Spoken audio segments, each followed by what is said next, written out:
Well, I just want to start off by saying Transition New Port Richey started about in 2008 when I started Code Green Community. I learned about the transition movement and I wanted to start one up here. So these are our two different websites that we have. We have one group website on Code Green Community, and we also have a meetup.com. I started that up trying to get more people involved. And I think, you know, having just a strictly group just for our group would be helpful too. Because Code Green Community is more for all of Tampa Bay, and I want to focus strictly on New Port Richey today and talk about what we've been doing. So this is our overview. I'm going to talk a little bit very shortly about the situation that we're in. Then I want to go on about what is Transition New Port Richey, how we can create resilient, sustainable communities, relocalization, a little bit about permaculture and what we've been up to the past year and a half, and what we would like to do from here. So the situation, right now it seems like all the problems in the world, they just keep adding up and they're adding up and they keep on becoming more and more complex, whether it's energy or the economy or this or that. But really, all the solutions that we need are embarrassingly simple. So one of the biggest things that I foresee is the energy transition that we're undergoing. The challenges of global climate change kind of give us the necessity to move away from fossil fuels. And then peak oil talks about how it's inevitable that we will be moving away from fossil fuels, and this energy transition is occurring over the next 10, 20 years. This is not going to be a short thing, it's going to be something that we're going to be living through. And then what both of these try and tell us is that the only way forward is for us to be proactive and engage in this and really look at how we can reduce our fossil fuel use. And transition initiatives give us a way of doing that as a community. So what is Transition New Port Richey? It started by me reading this book, The Transition Handbook, written by Rob Hopkins, who started Transition Town Totnes, which is in the United Kingdom. And he is a permaculture designer that he was showing to his students the end of suburbia. And he was trying to wonder how you could use permaculture to kind of work as a community towards transitioning away from fossil fuels. And he developed this handbook. And it's a grassroots movement. It's all over the globe right now. There's one probably the next local transition group is in Sarasota, and there are other groups that are trying to form. There's one in Clearwater. I know a gentleman that's trying to start one.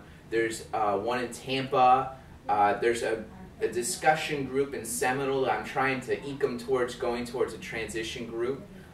There's other groups that are trying to form as well that are interested in this. So I feel that if we can focus on getting Transition New Port Richey, we can kind of show them how they can do it in their towns.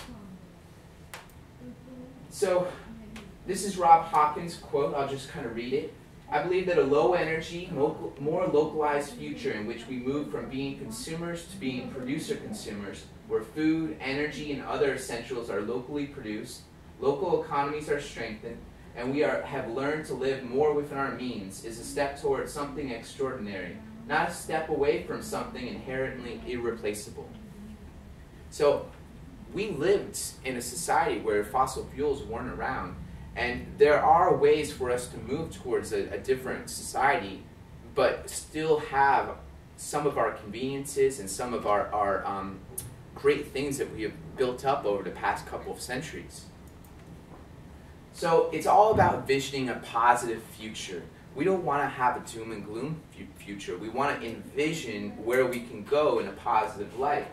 And we want to envision a future where we're more socially connected, where we have more meaningful and satisfying lives, where our production and our consumption are closer to where we actually live, and where our long and fragile supply chains. So right now, we'll grow chickens in Chile, and then we'll ship them to China to fry them and freeze dry them, and we'll ship them back over to America so that you can put them in a McDonald's fryer and serve them to American consumers. And we want to shift away from that. And it's also where the total amount of energy consumed that we actually use in our society is lessened. Because we have to remember that these fossil fuels, we need to conserve them so that future generations can have the ability to use them. They're really condensed energy that's never going to come back if we use them all. So one way that we can do this is through relocalization. We can start building local production of food, energy, and goods, which, when we're introducing each other, we're all kind of working our own ways about relocalizing our food, but we also need to start thinking about energy and other goods. We can locally develop our own currency and really influence our local government and increase our culture locally by interacting socially. We can reduce our consumption while still improving our lives and the environment. We can also try and develop a really strong community bond, something that's kind of been lost in America as we moved into the suburbs and towards these bubble lives, where you're in a bubble of your house with the air conditioning, to your bubble of the car with the air conditioning, to the bubble of the work with the air conditioning, and then all backwards from there. And so it's kind of like a hamster wheel, and we're trying to get away from the hamster wheel into the driving wheel. So we take our way of living, and we're more living the way that we would like to live. And so Bill Mollison, the founder of permaculture, says you start at your nose and you work your way out from there. So we have to work from the individually transitioning ourselves, and then work on our households, making our households as energy efficient, producing food around our homes, maybe making cottage industries in our houses. And then from there we can move on to the community, because it's only when you established yourself can you even go to the next step. I know me personally, I've kind of gone the opposite way. I've kind of gone out to the community and say, hey, we need to go green. But meanwhile, my energy bill keeps going up, and my food, I'm still going to Publix, or I'm still going to grocery stores for my food. I'm not getting it out of my yard. So I've learned over these past couple of years it's really best to start from where you're at. And it's not going to be that you're producing everything from your household. No one can do that. And it's why we need community. Why we need, one person growing tomatoes and another person growing peppers, and you can combine them and make some really nice salsa. Indeed. So it starts with that shift in consciousness, thinking that smaller is better instead of, that nice big plasma 60-inch screen TV. Maybe, you don't need that. Maybe you need something a lot less simpler. And it's about, Stacy actually wrote this up, and I think it's really great. It's not about human beings or human havings, but about being human doings. And moving away from materialism, understanding what you really want and taking it upon yourself to have a little voluntary simplicity, trying to kind of take out some of the stuff that you don't really need in your life. And then consider the consumption and obsessions that you have. Like I work at a restaurant, and I hear one of my coworkers, she talks about how, she's so stressed, so the first thing she goes is the mall. And she's so stressed because she has all these bills. Yeah. But if she just paid her bills instead of going out and using that money that she just worked for on buying more stuff to relieve her stress, that would probably be a better way of doing it. So taking on this voluntary simplicity in our own lives is important. I kind of feel like I'm probably preaching to a choir already. But stop living on debt. We're all living on debt in our society. I even have a credit card. I'm paying off some stuff. But if we get away from debt and living on our own budget, and start getting back into this mentality that we need to save our money and to invest it into things that have productive means. Maybe investing in our community, investing in our home to be more energy efficient. Connect and honor with nature. I personally, I go out as often as I can, walks around my neighborhood, getting to know my neighborhood, getting to know the forest around, getting to know my neighbors, trying to reconnect with that. Which goes on to the next one, getting to know your neighbors, getting out there and connecting with them. And this can't start from like the community level. This has to start from within you. If you're not willing to go to your next door neighbor and talk to them, then we can't go to our community and start talking to them. We have to start from where we're at. And also helping the less fortunate. I'm going to go on later on and talk about how we're working at Habitat for Humanity. I'd like to have us start developing programs for the unemployed and underemployed. I was recently reading an article in St. Pete Times. Right now, there's 131,000 people unemployed in the Tampa Bay area. And you could add up Clearwater and other small towns, and it would still be a larger amount of people that are unemployed than the people that are living in those cities. We have a lot of people that are unemployed, and if we can kind of teach them how to be more self-reliant, then maybe we can make a difference in that, and maybe make them have their own jobs by working at homes. So it's about building resilient neighborhoods. I'm trying to take upon what I'm talking about to you folks right now in my own life, because for the longest time I've had a civic association in my neighborhood. I've never gone to it. So the past couple of weeks I've been going to my civic association, getting to know my neighbors. I just joined up as the Colonial Hills Civic Association, so I'm a member. And there's a board meeting on Monday, and I want to get involved with that. So it's about getting involved in your own neighborhood and showcasing what you're doing. And then all this is going to have effects when the things of peak oil and climate change and any financial instability. We have to start thinking about where we're living now. That way, when the time comes and these things affect us, we have that group of connected people that we can rely upon. And so the whole transition town approach is to build these connections and to kind of envision a positive future so that people can kind of come in and plug and play. You know, when you have a computer, you just plug in your mouse, or you plug in your camera and it automatically uploads, or you can start using it right away. That's the kind of mentality that we should have, is we want to form this in a way so that we can have projects that people can plug into.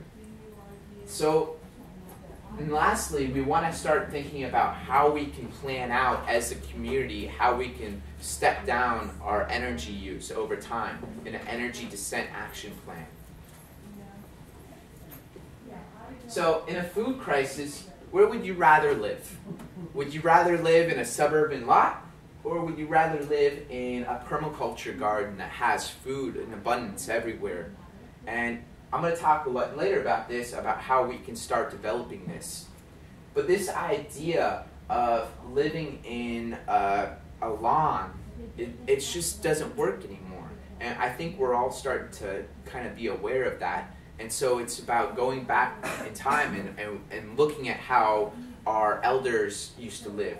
They never used to have just lawns around their house. If you look at some of the houses in the 1950s and 60s, they had gardens. They had orchards of fruit all around the yards. They didn't just have a bare open landscape. So it's about going backwards, but seeing the intelligence and the wisdom that our elders have. So some of the resiliency, we want to be resilient in case future shocks hit us. So a portion more, so some of these are indicators of what resiliency would look like. A percentage of our goods are manufactured within our local area. A percentage of our food consumed locally that was produced in a given area. So we want more of our food that's eaten to be produced within food feet or food miles rather than food thousands of miles. We want to have more, less parking space and more of that space used for productive land use instead of having all this concrete. Maybe we can use this concrete for an orchard or a community garden. We want more engagement and more relocalization work. We want to lower the amount of traffic on our roads. We want to have more locally owned businesses rather than corporately owned businesses. I think this is one is really nice one is, what are the percentage of, what are the number of 16-year-olds that are able to grow 10 different varieties of vegetables? something that we've lost in America is our ability to know about food. I was watching a show, it was called Food Revolution, and the gentleman, he's a chef, he came in with a basket full of vegetables, and he was asking little kids, what is this? And he was holding up radishes, and the kids were saying potatoes. Yeah. And he was holding up tomatoes, and the kids were saying, oh, that's apple. Sometimes we've gone so far away of our food systems, and we need to reteach our young kids how to eat and how to be more nutritious and how to grow food. So lastly, we want to start thinking about energy descent action plan. This is something that all transition initiatives, this is like what they do. For instance, this is the Transition Energy Descent Action Plan book that the Transition Town Totnes put out. And it's like a step-by-step guide of what they've planned over the next 30 years of how they're going to transition from where they are to where they would like to be as a community. And they're getting literally hundreds and hundreds of people involved in this. And they're starting to sprout up gardens all over the place in Totnes. Businesses are starting to form. There's a gentleman I saw on YouTube. He started his own taxi cab company using a 3-wheel vehicle he made himself, and he's filling it up with bioethanol that's being grown locally. And so this whole new business idea, it can emerge if we want it to. Everything is started from the consumer. If we demand something, new businesses will form to meet those demands. So as a community, we can come together and ask people to start these businesses, and then we can kind of help them. Just like the wheatgrass. Or starting up gardens in people's backyards. So I'm going to talk a little bit about permaculture. Permaculture is permanent agriculture, and it was still started by Bill Mollison and David Holmgren. And permaculture is this idea of using ecology and biology as well as consciously designing abundance into the systems that you live within. So it goes back to that previous photo that I had of where would you want to live? Would you want to live in a desolate lawn, or do you want to live in an abundant garden? So it's about designing the systems not only around your home, but in businesses and in schools and in education, in anything, and designing abundance by using the principles that nature uses. And so it all starts with ethics, and it starts with care of the earth. We really want to focus on any design that we have to really take good care of the earth. And then secondly, we want to do care of people. We want to design systems that care for people rather than just profit. And then lastly, we want fair share. And it's all about understanding that the universe and nature that we live in is about abundance. It's not about scarcity. We need to understand that this abundance can be shared. And I'm going to go on and talk about later about how we've done that in our group. And in the permaculture flower, you can use permaculture in a lot of different areas. It's not just about gardening. You can use permaculture in building, with tools and technology, education and culture, health and spiritual well-being, finance and economics, and community governance and land tenure. And so I have on Code Green Community a tab about permaculture, and I list all these flowers, and I try and post different things I find that fit into those categories. So I try and give you examples of what you can do and what these flowers mean in regards to permaculture. So this is the phase about what we've been up to. There's a lot of group members here already, and this is kind of rehash of what we've been doing the past couple years. So we've been hosting regular meetings. Every second and fourth Thursdays, we've been doing a Gaia's Garden discussion group at the Habitat for Humanity off of Madison. And we're trying to get people involved to learn more about permaculture and then get involved in what we're doing at the Habitat for Humanity and each other's homes. And also, we have on the second Saturday of every month at the New Port Richey Library, where we're at right now, we host a regular meeting, and we're shifting from showing films to having these regular meetings where we're going to really focus on transition initiative here in the New Port Richey area. Because it's really about having communication and having a spot where we can communicate face to face. What time are the guys' garden meetings?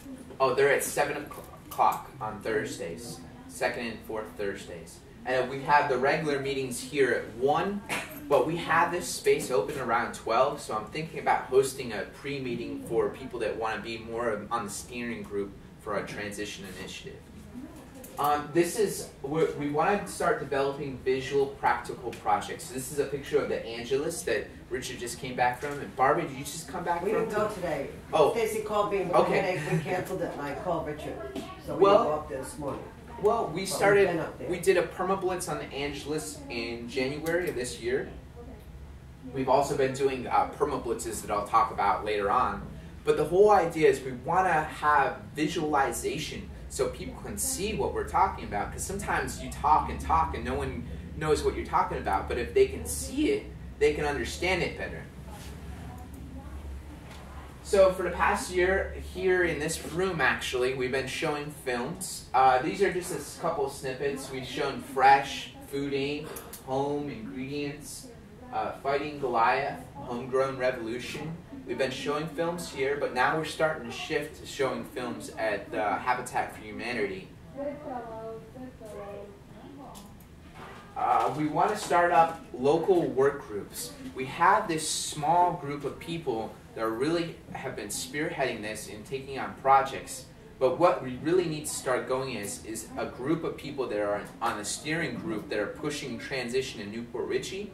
But underneath those groups, that steering group, are going to be work groups that are working on specific subjects, such as art and culture, our economy, our food systems, our health systems, our energy, our transportation. Like, for example, one of our last film showings here was Who Killed the Electric Car?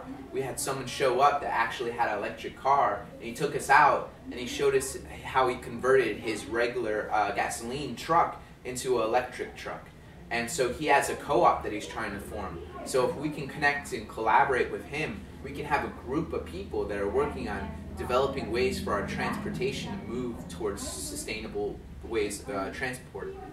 And so by having these different groups working on different subjects, we can kind of divvy up the tasks a little bit better and actually accomplish stuff.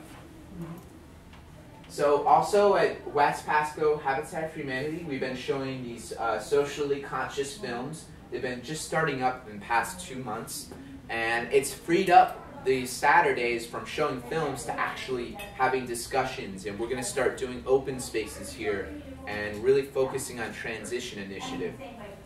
So this happens every first and third Thursdays at 7:30. This is a map that Stacy put together. Stacy has been mapping all the local farmers markets around Tampa Bay area. So we can work on resource mapping. Where are the fruit trees in New Port Richey? I don't know, but maybe we can make a map and we could show people where these fruit trees are so that they can know and they can find them and they can harvest out of them.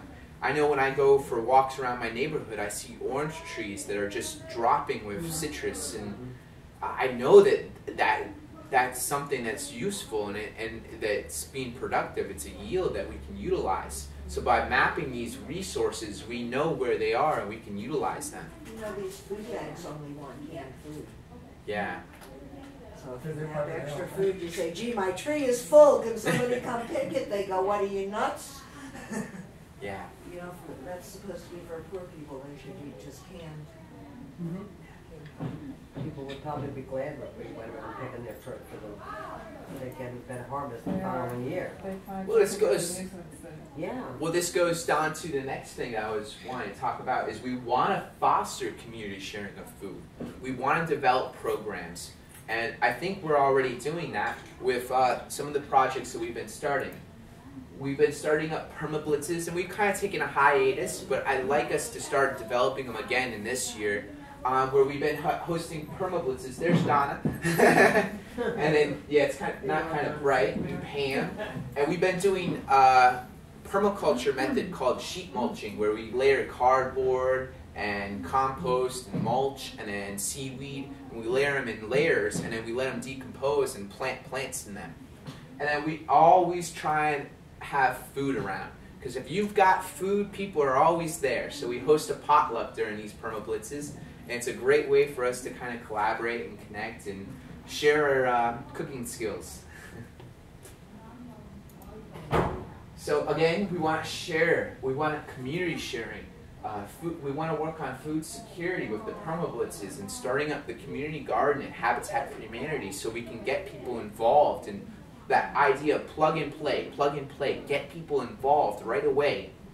We want to raise awareness with these movies. We want to start up ideas of how we can do Earth Days and radio appearances. I was on WMNF, the sustainability show, and I've been starting up my own media pretty much. I have the YouTubes that I record, and I've been trying to start up a radio station on a weekly basis at 7 p.m. on Wednesdays. And I want to start doing these projects so that we can get the word out and get the awareness out of what we're doing, and how other groups of people can start doing it in their town. We want to do education. We want to do reskills and workshops. Sharing. These are different things that are already available that we can work with and develop, like the car share and free cycle groups. And then policy. We want to work on policies within the New Port Richey area to ban GMOs, to really focus on how chickens, if we can get chickens in the local area. And we always honor and engage the elders. We always have a few people that maybe they can't pick up a shovel or a pitchfork, but they can work in different areas and help us in different areas. And it's all about honoring the elders, and that's something that in the Transition Initiative they talk about, because these are the people that communicate our culture. And in our old society, we would have our grandparents raising the younger children, but now we put the younger children into preschool, and then the grandparents go into retirement homes. And so we need to re-engage that cultural link of communication. There's no way that things are going to get passed on to the younger generation if the older generation don't interact with the younger generation. That's what happened in our old society. We need to re-engage that. So what would we like to do from here? Political action. This is kind of a personal thing. I actually got a fee in the mail saying that I can't own chickens, because I had a rooster for about a month. I had baby chickens, and they developed into roosters. There's no real good way of looking under the skirt to find out whether it's a male or female. So I found out the hard way when it started crowing in the morning, and I got this in the mail. And we want to be responsible. We want to make sure that we have it in a responsible way with hens, but we should start looking at ways that we can have backyard chickens. Or another thing that's been popping up is a local food ordinance, so that we can make sure that our local New Port Richey area and Pasco County, we can preserve the right to grow our food. There are some areas right now, they will go in and they will shut you down if you try and grow food. This is like a necessity. This is a right that we need to work on making and ensuring that it will be there for the future. And it goes again with the genetically modified organisms. If you have just in the wind pollen blowing around and it's going into your garden in the back, does that mean that that corporation has the right to your products and your food? Yeah. That's what we learned while we were doing these Food Inc. and other films. We were learning Mendocino about. County did it. Mm-hmm. They have an ordinance against Maine just did it, a town. Yeah, that's why I brought it up in here, is because this is something that we should develop as a group. I sent that article that I sent you to the mayor of New Port Richey. Yeah. So you've got to do this. And so this also goes on to, we want to work on developing political action for renewable sources of energy. When I was unemployed for a while, I got an opportunity to go to a discussion where Progress Energy was trying to raise the rates of electricity so that they could raise money for their nuclear power plants. So it needs to fall on local groups that are really willing to stretch it out there, that they want political action towards renewable sources of energy and not towards more fossil fuels and more energy that's reliant on mining and destroying the environment. Don't say never, because it's always a small group of dedicated people that change the world. Well, you may be able to change it, but you're not going to get, you know, if they want to put the electric company in charge of you controlling how much electric you use, that's like the most insane thing. Because the more electric you use, the more money they make. Yeah. So we need to figure out how not to use it. That's what I think. Well, it's going to be a But mix. you can't depend on the electric company to give you a hand. Well, No. it's not going to be. I'm not saying that we should go out and riot. I'm just saying that we need to have working groups of people that are really caring about this and start to develop a real conscious effort towards developing these policies for our government. We need to lead our government.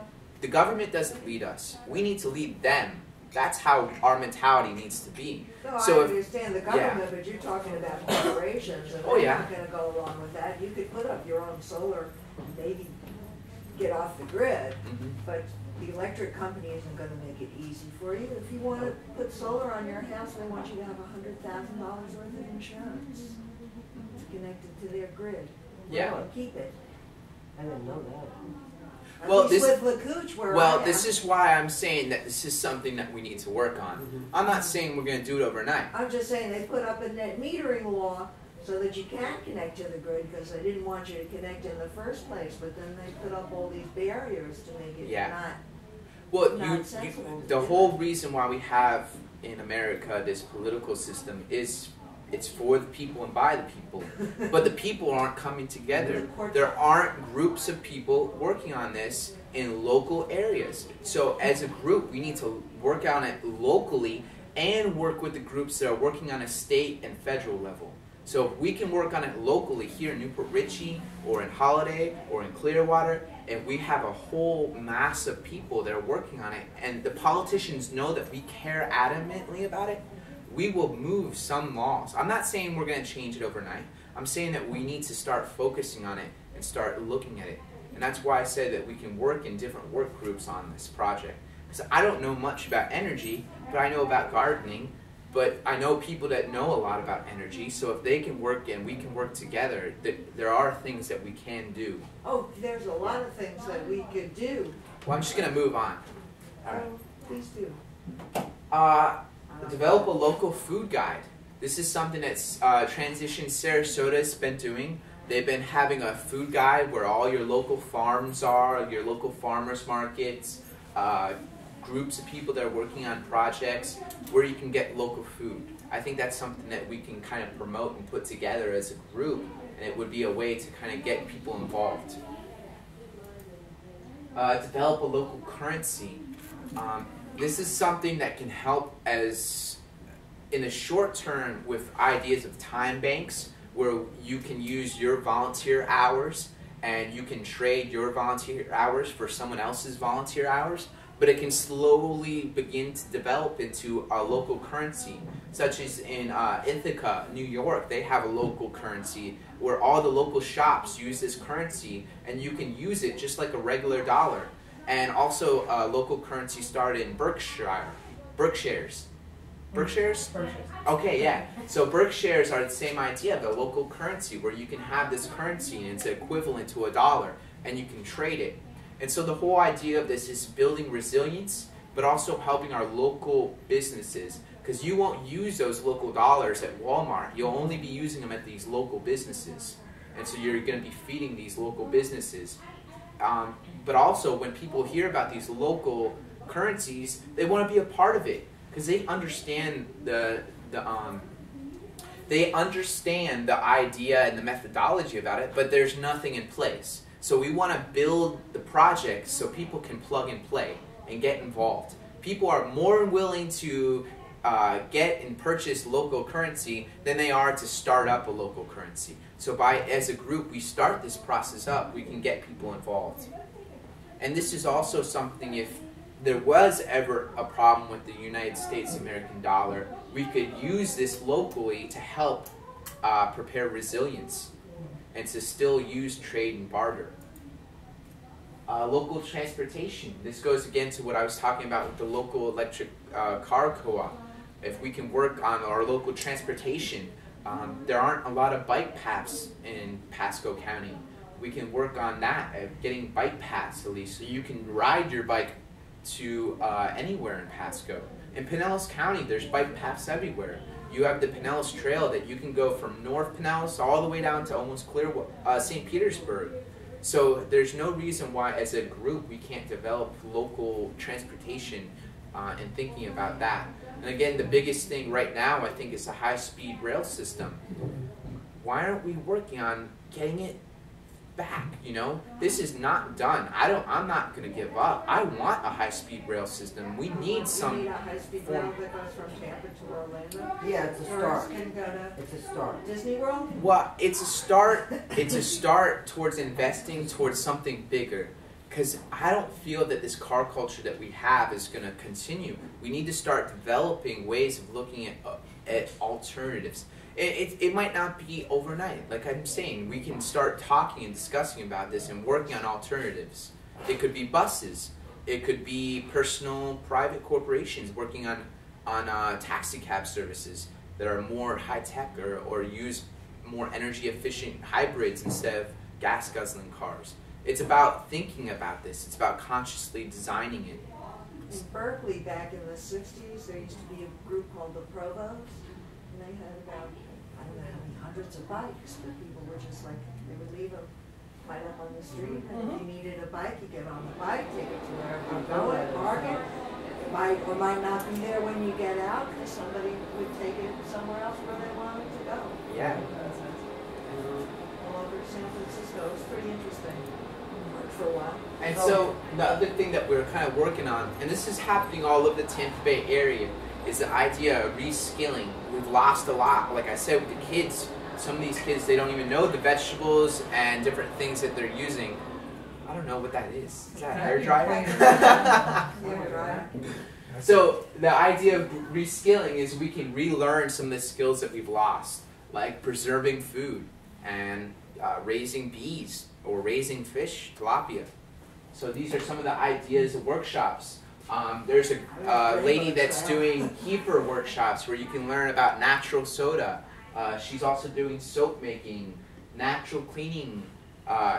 If we can start developing these workshops, it's a way for certain people to make a living doing these workshops, but also for all of us to start implementing it into our lives to kind of use less resources. Raising chickens, using herbs, milking goats, candle making, making rain barrels. And then we also can start looking at doing field trips and garden tours. We can start looking at some of the gardens that we've developed with the permablitzes that we've done. Maybe go back to them a year after, and so we can have tours of them and people can see what we're doing. We can go to Jim Kovaleski's, always a popular trip for most of the people. If you want to know about permaculture, we always send them to Jim Kovaleski's house because he's got it set up. And so if we can start developing this and having field trips to different projects around. Then what's coming up in May, there's a garden challenge with 350.org. May 14th and 15th, they're asking for people all around the world to start a garden up and take pictures and take videos and share it on their website. And I think this would be something that we can start working on. And there's also other things that we can work on, such as Earth Day that's coming up in April. There are projects that we can be working on right now. And the cheerful disclaimer. And this goes back to some of your objections. And this is all experiment. This is all a social experiment. But if we don't try, if we don't actually get together and start conversing about this stuff, then nothing's going to occur. So I really welcome all of your ideas and your thoughts, because sometimes some people have already done this, so we can learn from them, and we can learn some of the roadblocks that other people have had. But it is all just an experiment that we're trying. And I would like for all of you, if you haven't, to join Code Green Community. I think most of you already have, so I thank you. This is the end of the presentation.